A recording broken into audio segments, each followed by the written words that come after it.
Why don't we look at a specific example and try to find all the details from the first and second derivatives, and in the end we'll put all the details together and try to sketch this graph. We'll go with something familiar from your algebra experience. We're going to look at a polynomial, a fourth degree polynomial, and we already know its end behavior. Both ends do not indicate a horizontal asymptote, and the end behavior here is a positive degree, and it's an even degree, so both ends are actually going to be pointing up for the output values. Now, in order to find intervals of increasing or decreasing, or increase or decrease, we're going to need the first derivative. So let's concentrate on part A. We are going to need the first derivative here. I'm going to go ahead and use prime notation.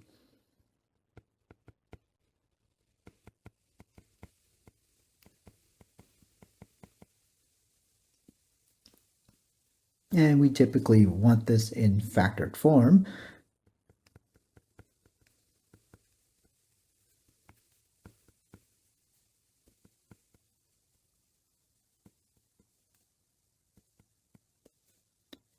And we'll try to factor a third degree polynomial.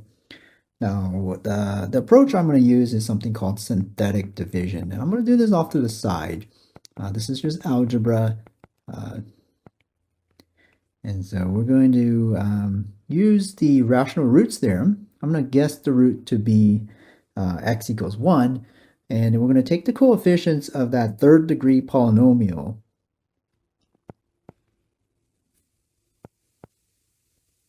And we're going to use synthetic division. Synthetic division says bring down the 1, and then we multiply and add to the next column. So 1 times 1, 1 times 1 gets you 1. We're going to add it to here, and then you'll get 0.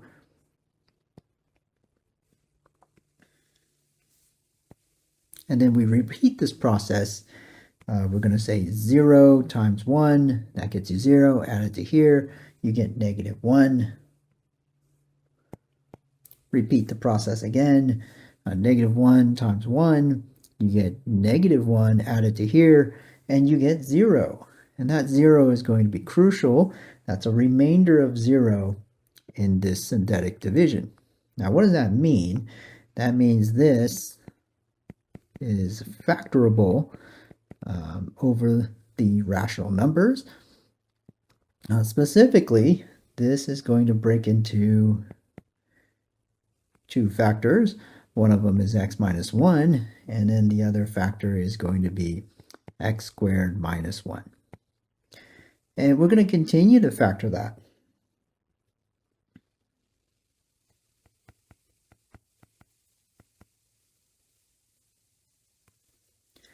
So we're going to get x minus 1 quantity squared times x plus 1.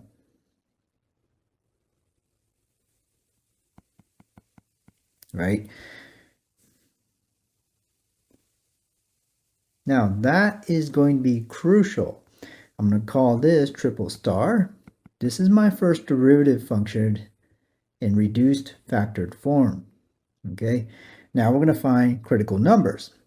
The denominator here is 1, so there are no type 2 critical numbers. We're only going to seek type 1 critical numbers. So type 1 critical numbers is when the first derivative is equal to 0, and then we need to solve for our c values.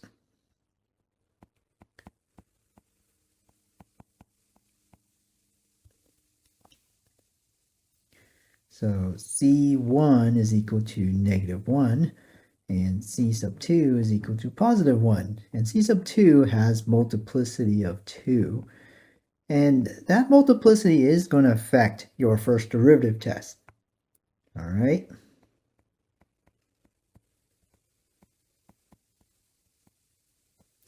Now the key is you go back to triple star. This first derivative function here. Very, very important. Okay, we're going to use that to find the intervals of increasing and decreasing. So we're going to use a number line. Your number line doesn't have to be the scale, but it does need to be wide enough so that you could see your own test values.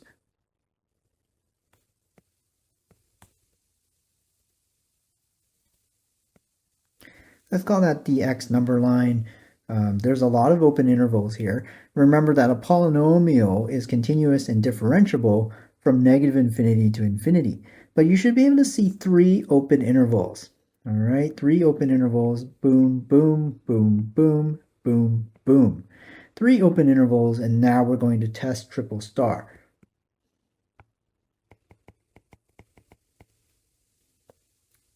You get to pick your own test value.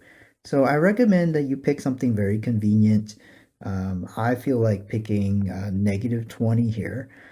Negative 20 is in between this interval here. Okay, you just got to pick a test value there.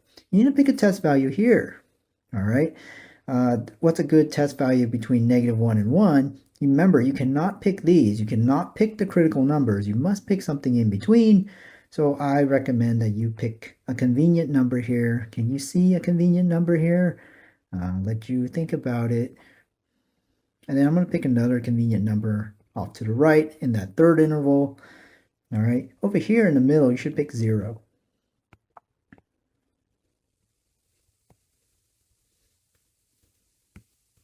Okay. All right. Let's find the parity, or the positive or negative of that derivative, and put in negative 20 where? In this triple star function. So when you square a negative number, it's going to be positive, right?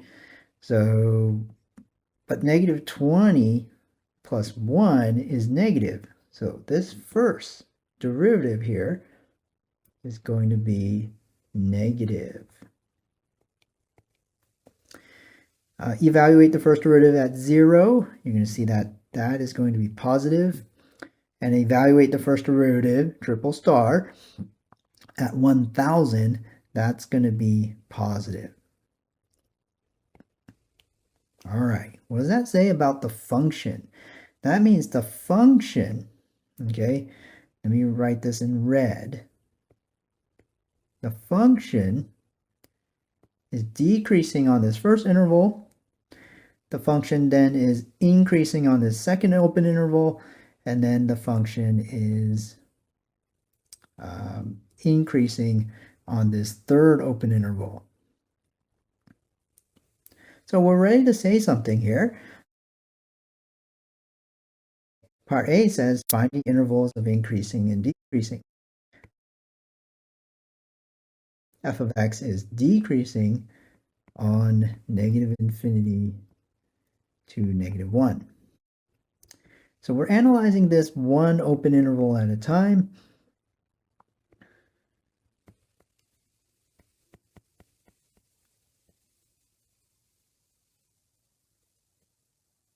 And when we talk about increasing or decreasing, I simply list the intervals with commas. But you do need to be very careful. So that answers part A. Part A, the solution for that, isn't the final line. It's actually everything here.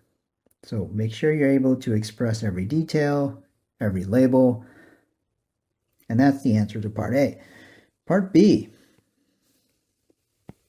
Part B requires us to read our number line. So if the function went down and then back up, we could see something here. We see something very, very important at c equals negative 1. At c equals negative 1, because the function went down or decreased before that critical number and then increased after that critical number, we could specify a local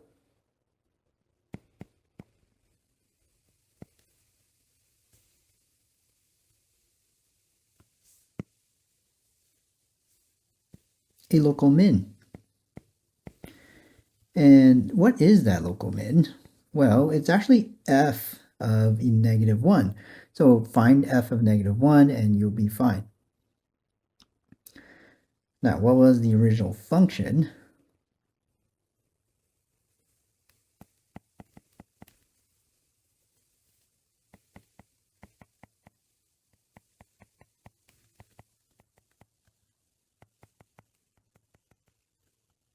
Right there. So f of -1, use some algebra, no problem.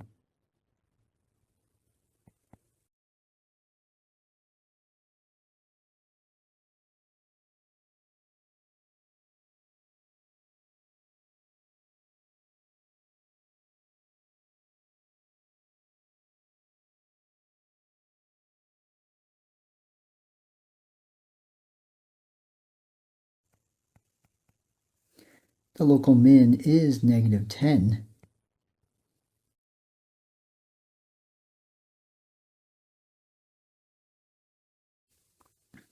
So once again, it's very crucial that you use your number line to analyze whether or not this has a local min. Does this have a local max? Well, the function increased and increased on the next two intervals, so there is no local max. Once again, you're analyzing this from the number line.